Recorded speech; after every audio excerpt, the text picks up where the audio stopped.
palabra y quiero con todo mi ser, igual que María, decirte que sí. Y quiero con todo mi ser, igual que María, decirte que sí. Aleluya, aleluya, aleluya, aleluya.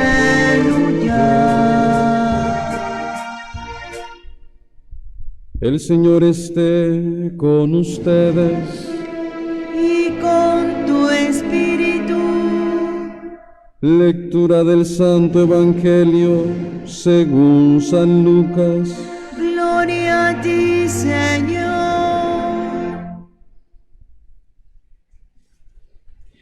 En aquel tiempo, Jesús dijo a sus discípulos: amen a sus enemigos, hagan el bien a los que los aborrecen, bendigan a quienes los maldicen y oren por quienes los difaman.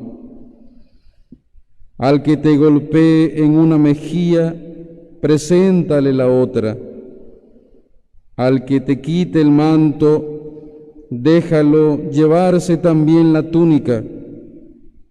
Al que te pide, dale, y al que se lleve lo tuyo, no se lo reclames. Traten a los demás como quieran que los traten a ustedes, porque si aman solo a los que los aman, ¿qué hacen de extraordinario? También los pecadores aman a quienes los aman. Si hacen el bien solo a los que les hacen el bien, ¿qué tiene de extraordinario? Lo mismo hacen los pecadores.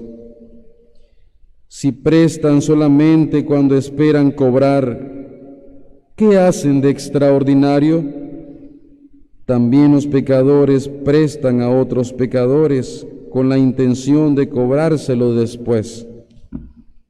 Ustedes, en cambio, amen a sus enemigos, hagan el bien y presten sin esperar recompensa. Así tendrán un gran premio y serán hijos del Altísimo, porque Él es bueno hasta con los malos y los ingratos. Sean misericordiosos como su Padre es misericordioso. No juzguen y no serán juzgados.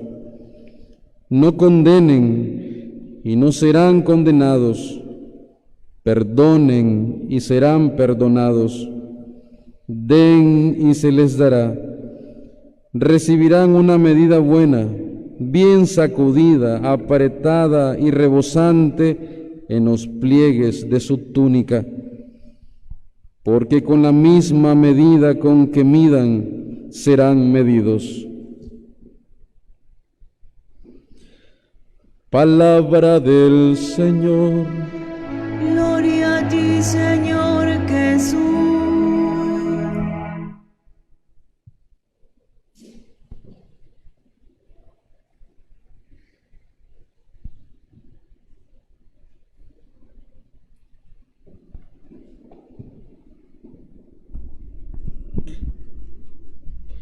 San Pablo, en esta primera lectura, presenta un catálogo de virtudes, por decirlo de alguna manera, para caracterizar a ese hombre nuevo y para hacernos comprender que se nace de nuevo. Este nacimiento a una vida nueva tiene una elección amorosa y lógicamente está fortalecida por la gracia de Dios y crece dentro de la comunidad,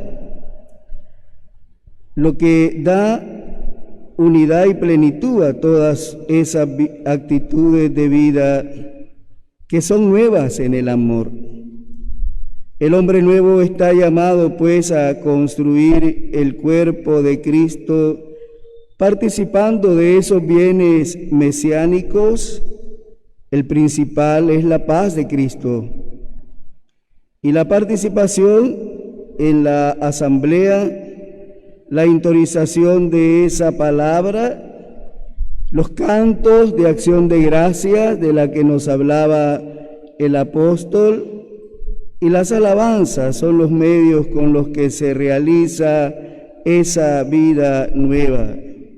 Pues la vida cristiana también, amadísimos hermanos, no se agota en el momento litúrgico, sino que continúa en las acciones y las palabras de la vida cotidiana, de la vida diaria. Ahí es donde realmente se expresa esta gracia divina de vivir en el amor de Dios. Por eso en este presente pasaje del Evangelio de hoy, que tiene como tres temas que se conectan el uno con el otro. En primer lugar, la superación de esa ley del talión. Se ilustra la afirmación general de amar a los enemigos con varios ejemplos. En segundo lugar, amar como Dios ama. No hay que confundir el amor con los oportunismos sociales. Cuidado con eso, ¿verdad? La exhortación es amar sin esperar nada a cambio, porque la única medida para el hombre nuevo es ese modo de proceder de Dios caracterizado por la misericordia. Y en tercer lugar, no condenar, sino amar. Dios reconocerá como hijos a aquellos que con respecto a los hermanos actúan con Él. La medida que usará Dios con nosotros será la que nosotros apliquemos a los demás. Así seremos medidos, dice duramente Jesús. Ahora entonces, un cristiano, amadísimos hermanos, tiene que vivir dando testimonio del amor de Dios, pero teniendo presente siempre la complejidad del pecado. Debe evitar cualquier confusión, desde la instrumentalización sutil que puede haber entre las personas que se dicen amar, pero se tratan como objeto o como cosas, hasta el egoísmo más macroscópico, elevado a sistemas económicos o dictatoriales. El no amor se manifiesta en el dominio sistemático del hombre por el hombre, en no reconocer de hecho la dignidad y la igualdad de los demás. De esta corrupción debida a la falta de amor no se escapa, amadísimos hermanos, ninguna institución, ni económica, ni política, ni religiosa, aun cuando esos poderes afirmen con fórmulas más o menos retóricas la liberación del ser humano. En el fondo son esclavizantes. Cristo afirma que mientras los poderosos de la tierra dominan a los demás, sus discípulos, a ejemplo de Él, deben servir, deben ser servidores. De este modo, le ha quitado al poder, a la autoridad, de forma verdaderamente revolucionaria, cualquier sentido de dominación sobre los demás. San Pedro Claver, a quien hoy recordamos, es un ejemplo maravilloso de esto, como les decía al inicio. Es en Colombia el precursor de los derechos humanos. Y es para nosotros religiosamente un hombre que se entregó y no le importó todas las dificultades que tuvo que pasar por amar y querer a los esclavos negros, a quienes instruía, a quienes bautizó, a quienes cuidó. Siempre estaba listo cuando oía que llegaba un barco con esclavos para atenderlos, para darles de comer, para curarlos si venían enfermos. Ese fue el gran trabajo realizado por San Pedro Claver. En nuestro tiempo necesitamos muchos San Pedro Claver, que cuiden de los demás, que estén pendientes de los demás, como decía hoy el Evangelio, porque así como tratamos al otro, así vamos a ser tratados al final. Y en esto de las virtudes, María es la excelencia. María las tiene por gracia divina, todas esas virtudes. El Evangelio nos la va presentando así, preocupada por los demás, como en las bodas en Caná de Galilea. No les queda vino, preocupada por aquella pareja que se habían quedado sin vino para celebrar alegremente su boda. En nuestros tiempos, ¿por qué tenemos tantas advocaciones de la Virgen María? Porque en muchos lugares se ha aparecido, y se ha aparecido como embajadora del cielo para decirnos lo que Dios quiere de nosotros, para consolarnos, para acompañarnos en nuestro caminar hacia el cielo, porque somos peregrinos. La tierra no es nuestro lugar. Fuimos creados por Dios para el cielo. Por eso la celebrábamos ayer alegremente y con gozo en su nacimiento, porque después de tantos siglos de esperar el pueblo de Israel, por fin las profecías se habían cumplido en aquella niña que había nacido. Las esperanzas del pueblo ya tenían una aurora de salvación, porque la salvación es Cristo Jesús. Pero en María llega la aurora de la salvación, el amanecer de un nuevo día.